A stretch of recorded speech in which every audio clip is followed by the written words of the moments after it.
అందుకేనా హైడ్రా తీసుకొచ్చిండు ఇలా బీఆర్ఎస్ కూడా చేసాడు 10 సంవత్సరాల్లో.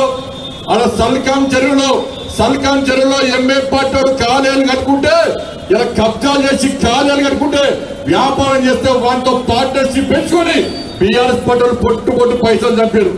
ఇవాళ కాంగ్రెస్ పార్టీలు కూడా ఇలా పెద్దమ్మ గుడిని మర్చిపోకుండా బీజేపీని గెలిపేది పెద్దమ్మ గుడి నిర్మాణం ఎట్లా జరగదో మేము చూస్తాం.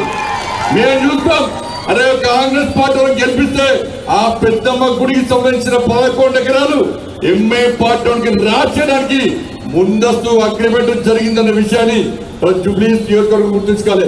అందుకే భారతీయ జనతా పార్టీని గెలిపించండి అన్నా.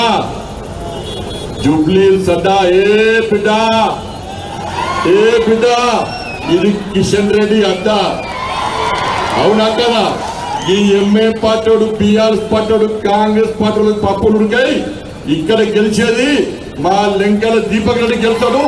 మా రామచంద్రరావు గారి నాయకత్వంలో భారతీయ జనతా పార్టీ కార్యకర్తలు కూడా కష్టపడి పనిచేస్తుందిగా మీ అందరికీ విజ్ఞప్తి చేస్తూ ఆలస్యంగా వచ్చిన పోలీస్ స్మృతి దివసన